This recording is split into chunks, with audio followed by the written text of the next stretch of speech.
Majestic ಅಂದಾಕ್ಷಣ ಧೂಳು, ಗದ್ದಲ, ಮುಗಿಲು ಮುಟ್ಟುವ ಟ್ರಾಫಿಕ್ ಜಾಮ್ ನೆನಪಾಗುತ್ತಾ? ಹಾಗಾದ್ರೆ ಈ ಸ್ಟೋರಿ ನೀವು ನೋಡಲೇಬೇಕು. ಹೌದು, ಕಳೆದ 5-6 ದಶಕಗಳಿಂದ ಕನ್ನಡಿಗರ ಜೀವನಾಡಿಯಾಗಿರುವ ನಮ್ಮ ನಿಮ್ಮೆಲ್ಲರ ನೆಚ್ಚಿನ ಮೆಜೆಸ್ಟಿಕ್ ಬಸ್ ನಿಲ್ದಾಣ ಸಂಪೂರ್ಣವಾಗಿ ನೆಲಸಮವಾಗಲಿದೆ. ಅದರ ಜಾಗದಲ್ಲಿ ಸಿಂಗಾಪುರವನ್ನೇ ಮೀರಿಸುವಂತ ಬೃಹತ್ hitech multi storey transit hub ತಲೆ ಎತ್ತಲಿದೆ. 32 ಎಕರೆ ಜಾಗ, 1500 ಕೋಟಿ ರೂಪಾಯಿ ವೆಚ್ಚ. ಕೆಳಗೆ ಬಸ್ ನಿಲ್ದಾಣ, ಮೇಲೆ ಮಾಲ್, ಐಷಾರಾಮಿ ಹೋಟೆಲ್. ಹಾಗಾದ್ರೆ ಏನಿದು ಬ್ರ್ಯಾಂಡ್ ಬೆಂಗಳೂರಿನ ಪ್ರಾಜೆಕ್ಟ್ ಮೆಜೆಸ್ಟಿಕ್? ಕಾಮಗಾರಿ ನಡೆಯುವಾಗ ಬಸ್ ಸಂಚಾರ ಏನಾಗುತ್ತೆ? ಬನ್ನಿ ಈ ವಿಡಿಯೋದಲ್ಲಿ ನೋಡೋಣ ಅಲ್ಲಿ ಏನೆಲ್ಲ ಇರಲಿದೆ ಅಂತ.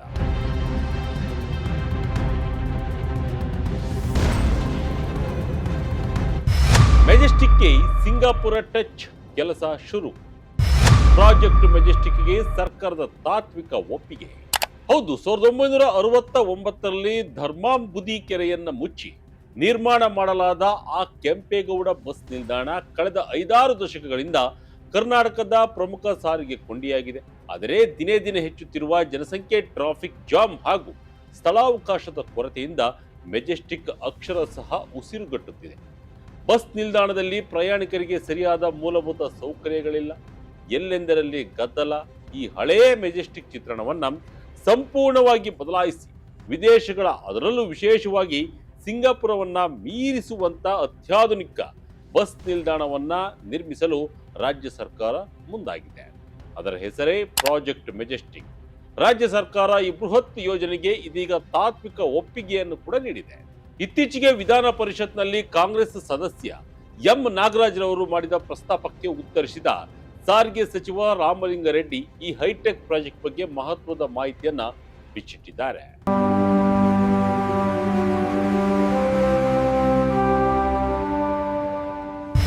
ಮೂವತ್ತೆರಡು ಎಕರೆ ಜಾಗದಲ್ಲಿ ಹೈಟೆಕ್ ಟ್ರಾನ್ಸಿಟ್ ಸಿಟಿ ಕಳೆದ ವರ್ಷವೇ ಘೋಷಣೆಯಾಗಿದ್ದ ಯೋಜನೆ. ವೀಕ್ಷಕರೇ, ನಮ್ಮ ಮೆಜೆಸ್ಟಿಕ್ ಬಸ್ ನಿಲ್ದಾಣದ ಒಟ್ಟು ವಿಸ್ತೀರ್ಣ ಬರೋಬ್ಬರಿ 40 ಎಕರೆ. ಈ 40 ಎಕರೆ ಜಾಗದಲ್ಲಿ ಈಗಾಗಲೇ 8 ಎಕರೆ ಜಾಗವನ್ನ ನಮ್ಮ ಮೆಟ್ರೋ ರೈಲು ನಿಲ್ದಾಣಕ್ಕೆ ಬಿಟ್ಟುಕೊಡಲಾಗಿದೆ.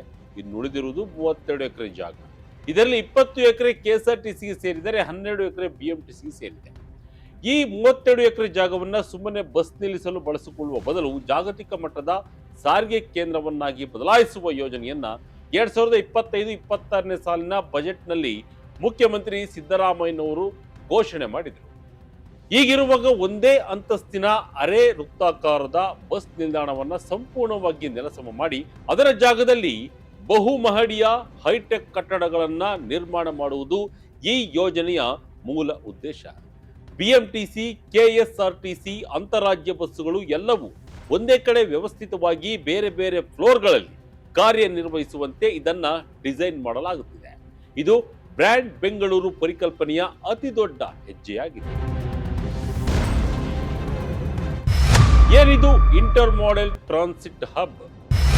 ಒಂದೇ ಸೂರಿನಡಿ ಮೆಟ್ರೋ, ಬಸ್ಸು, ರೈಲು ಸಂಪರ್ಕ. ಈ ಪ್ರಾಜೆಕ್ಟ್ ನ ಅತಿ ದೊಡ್ಡ ಹೈಲೈಟ್ ಅಂದ್ರೆ ಇಂಟರ್ ಮಾಡೆಲ್ ಟ್ರಾನ್ಸಿಟ್ ಹಬ್. ಅಂದರೆ ಪ್ರಯಾಣಿಕರಿಗೂ ಒಂದೇ ಸಾರಿಗೆಯಿಂದ ಮತ್ತೊಂದು ಸಾರಿಗೆಗೆ ಬದಲಾಗಲು ಕಿಲೋಮೀಟರ್ ಗಟ್ಟಲೆ ನಡೆಯುವ, ರಸ್ತೆ ದಾಟುವ ಕಷ್ಟವನ್ನ ತಪ್ಪಿಸುವುದು. ಹೊಸ ಡಿಸೈನ್ ಪ್ರಕಾರ ಬಿಎಂಟಿಸಿ ಮತ್ತು ಕೆಎಸ್ಆರ್ಟಿಸಿ ಬಸ್ ನಿಲ್ದಾಣಗಳು ನೇರವಾಗಿ ಮೆಜೆಸ್ಟಿಕ್ ಮೆಟ್ರೋ ನಿಲ್ದಾಣಕ್ಕೆ ಕನೆಕ್ಟ್ ಆಗಲಿವೆ. ಅಷ್ಟೇ ಅಲ್ಲ, ಪಕ್ಕದಲ್ಲಿರುವ ಕ್ರಾಂತಿವೀರ ಸಂಗೊಳ್ಳಿ ರಾಯಣ್ಣ ರೈಲು ನಿಲ್ದಾಣ ಹಾಗೂ ಮುಂಬರುವ ಬೆಂಗಳೂರು ಸಬ್-ಅರ್ಬನ್ ರೈಲು ಯೋಜನೆಗೂ ನೇರವಾದ, ಸುರಕ್ಷಿತವಾದ ಸಂಪರ್ಕ ಕಲ್ಪಿಸಲಾಗುತ್ತದೆ. ಮಳೆ ಬಿಸಿಲು ಏನಿದೆ, ಪ್ರಯಾಣಿಕರು ಆರಾಮವಾಗಿ ಮೆಟ್ರೋ ಇಳಿದು ಬಸ್ ಹತ್ತಬಹುದು ಅಥವಾ ಬಸ್ ಇಳಿದು ರೈಲ್ವೆ ನಿಲ್ದಾಣಕ್ಕೆ ಹೋಗಬಹುದು. ಇದಕ್ಕಾಗಿ ಅತ್ಯಾಧುನಿಕ ಸ್ಕೈವಾಕ್ಗಳು, ಎಕ್ಸಲೇಟರ್ಗಳು ಹಾಗೂ ಅಂಡರ್ ಪಾಸ್ಗಳನ್ನು ನಿರ್ಮಿಸಲು ಉದ್ದೇಶಿಸಲಾಗಿದೆ. ಬಸ್ ನಿಲ್ದಾಣವೋ ಅಥವಾ ಮಾಲೋ, ವಾಣಿಜ್ಯ ಸಂಕೀರ್ಣಗಳಿಂದ ಬರಲಿದೆ ಆದಾಯ. ವಿಧಾನ ಪರಿಷತ್ನಲ್ಲಿ ಎಂ ನಾಗರಾಜ್ರವರು ಬಹಳ ಮುಖ್ಯವಾದ ಪಾಯಿಂಟ್ ಒಂದನ್ನ ಪ್ರಸ್ತಾಪ ಮಾಡಿದರು. ಸಾವಿರಾರು ಕೋಟಿ ರೂಪಾಯಿ ಬೆಲೆ ಬಾಳುವ ಬೆಂಗಳೂರಿನ ಹೃದಯ ಭಾಗದಲ್ಲಿರುವ ಈ 32 ಎಕರೆ ಜಾಗವನ್ನು ಕೇವಲ ಬಸ್ ಸಂಚಾರಕ್ಕೆ ಮಾತ್ರ ಬಳಸಿದರೆ ಯಾವುದೇ ಆರ್ಥಿಕ ಲಾಭವಿಲ್ಲವೆಂದು ಅವರು ಹೇಳಿದರು. ಅವರ ಮಾತಿನಂತೆಯೇ ಈ ಹೊಸ ಪ್ರಾಜೆಕ್ಟ್ನಲ್ಲಿ ಬಸ್ ನಿಲ್ದಾಣದ ಜೊತೆಗೆ ಬೃಹತ್ ಕಮರ್ಷಿಯಲ್ ಕಾಂಪ್ಲೆಕ್ಸ್ ನಿರ್ಮಾಣವಾಗಲಿದೆ. ಅಂದರೆ ಕೆಳಗಿನ ಫ್ಲೋರ್ಗಳಲ್ಲಿ ಬಸ್ಗಳ ಕಾರ್ಯಾಚರಣೆ ನಡೆದರೆ ಮೇಲಿನ ಫ್ಲೋರ್ಗಳಲ್ಲಿ ಶಾಪಿಂಗ್ ಮಾಲ್ಗಳು, ಐಷಾರಾಮಿ ಹೋಟೆಲ್ಗಳು, ಆಫೀಸ್ ಸ್ಪೇಸ್ಗಳು ಮತ್ತು ಫುಡ್ ಕೋರ್ಟ್ಗಳು ತಲೆ ಎತ್ತಲಿವೆ. ಸಿಂಗಾಪುರದಂತಹ ದೇಶಗಳಲ್ಲಿ ಸಾರಿಗೆ ನಿಲ್ದಾಣಗಳು ಹೇಗಿರುತ್ತವೆಯೋ ಅದೇ ಶೈಲಿಯಲ್ಲಿ ಪ್ರಯಾಣಿಕರಿಗೆ ಎಸಿ, ವೇಟಿಂಗ್ ರೂಮ್ಗಳು, ಅತ್ಯಾಧುನಿಕ ಶೌಚಾಲಯಗಳು, ಎಐ ಆಧಾರಿತ ಸಿಸಿಟಿವಿ ಕಣ್ಗಾವಲು, ಲೈವ್ ಎಲ್ಇಡಿ ಬೋರ್ಡ್ಗಳು ಇರಲಿವೆ. ಇದರಿಂದ ಸಾರಿಗೆ ನಿಗಮಗಳಿಗೆ ಕೋಟ್ಯಾಂತರ ರೂಪಾಯಿ ಬಾಡಿಗೆ ಆದಾಯ ಬರಲಿದ್ದು ಇಲಾಖೆ ಆರ್ಥಿಕವಾಗಿ ಸ್ವಾವಲಂಬಿಯಾಗಲು ಸಹಾಯವಾಗಲಿದೆ. ಪಿಪಿಪಿ ಮಾಡೆಲ್ 1500 ಕೋಟಿ ವೆಚ್ಚ.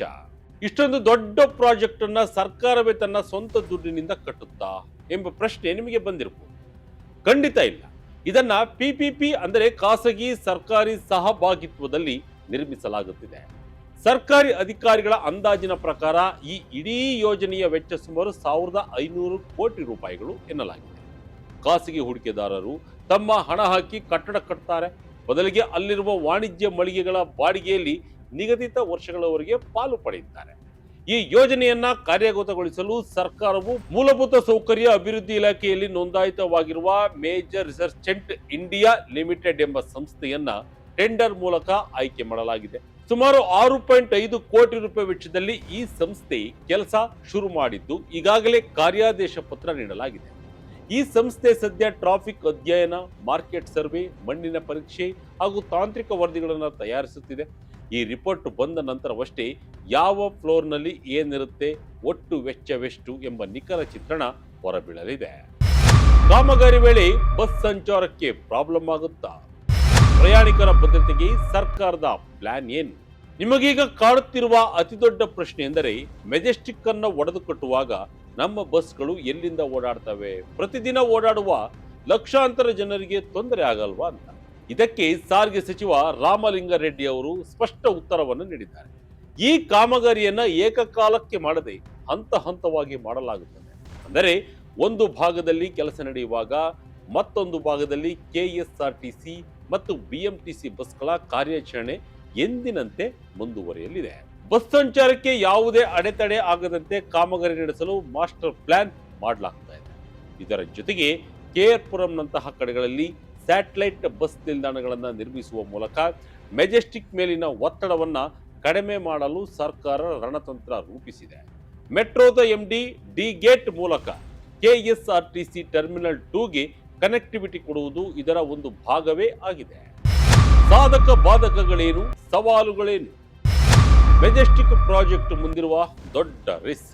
ವೀಕ್ಷಕರೇ, ಪ್ರಾಜೆಕ್ಟ್ ಮೆಜೆಸ್ಟಿಕ್ ಪ್ಲಾನ್ ನೋಡಲು ಬಹಳ ಅದ್ಭುತವಾಗಿದೆ. ಇದು ಪೂರ್ಣಗೊಂಡರೆ ಮೆಜೆಸ್ಟಿಕ್ ಸುತ್ತಮುತ್ತಲಿನ ಟ್ರಾಫಿಕ್ ದಟ್ಟಣೆ ಕಡಿಮೆಯಾಗುತ್ತದೆ, ಪ್ರಯಾಣಿಕರಿಗೆ ಜಾಗತಿಕ ಮಟ್ಟದ ಸೌಲಭ್ಯ ಸಿಗುತ್ತದೆ ಹಾಗೂ ಸಾರಿಗೆ ಇಲಾಖೆಗೆ ಸಾವಿರಾರು ಕೋಟಿ ರೂಪಾಯಿ ಆದಾಯ ಬರುತ್ತದೆ. ಆದರೆ ಭಾರತದಲ್ಲಿ ಇಂತಹ ಬೃಹತ್ ಯೋಜನೆಗಳು ಎದುರಿಸುವ ಅತಿದೊಡ್ಡ ಸವಾಲು ಎಂದರೆ ವಿಳಂಬ ನೀತಿ. ಮೆಜೆಸ್ಟಿಕ್ನಂತಹ ಜನನಿಬಿಡ ಪ್ರದೇಶದಲ್ಲಿ ರಸ್ತೆ, ನೀರು, ವಿದ್ಯುತ್ ಲೈನ್ಗಳನ್ನು ಶಿಫ್ಟ್ ಮಾಡಿ ಪ್ರತಿದಿನ ಬಸ್ ಸಂಚಾರಕ್ಕೆ ತೊಂದರೆ ಆಗದಂತೆ ಪ್ರಾಜೆಕ್ಟ್ ಕಂಪ್ಲೀಟ್ ಮಾಡುವುದು ಸುಲಭದ ಮಾತಲ್ಲ. ಜೊತೆಗೆ ಪಿಪಿಪಿ ಮಾಡೆಲ್ನಲ್ಲಿ ಖಾಸಗಿ ಸಂಸ್ಥೆಗಳ ಜೊತೆಗಿನ ಒಪ್ಪಂದಗಳು ಸರಿಯಾಗಿ ಆಗದಿದ್ದರೆ ಯೋಜನೆ ಅರ್ಧಕ್ಕೆ ನಿಲ್ಲುವ ಅಪಾಯವೂ ಇರುತ್ತದೆ. ಅಲ್ಲದೆ ಪ್ರಸ್ತುತ ಮೆಜೆಸ್ಟಿಕ್ ಸುತ್ತಮುತ್ತ ನೂರಾರು ಸಣ್ಣ ಪುಟ್ಟ ವ್ಯಾಪಾರಿಗಳಿದ್ದಾರೆ, ಬೀದಿ ಬದಿ ವ್ಯಾಪಾರಿಗಳಿದ್ದಾರೆ. ಈ ಬೃಹತ್ ಮಾಲ್ ಕಲ್ಚರ್ ಬಂದಾಗ ಅವರ ಬದುಕು ಏನಾಗುತ್ತದೆ, ಅವರ ಪುನರ್ವಸತಿಗೆ ಸರ್ಕಾರದ ಪ್ಲಾನ್ ಏನು ಅನ್ನೋದನ್ನ ಇನ್ನೂ ಸ್ಪಷ್ಟಪಡಿಸಿಲ್ಲ. ಒಟ್ಟಿನಲ್ಲಿ ಸಿಂಗಾಪುರವನ್ನ ಮೀರಿಸುವಂತಹ ಬಸ್ ನಿಲ್ದಾಣ ಬೆಂಗಳೂರಿಗೆ ಬರ್ತಿರೋದು ನಿಜಕ್ಕೂ ಹೆಮ್ಮೆಯ ವಿಚಾರ.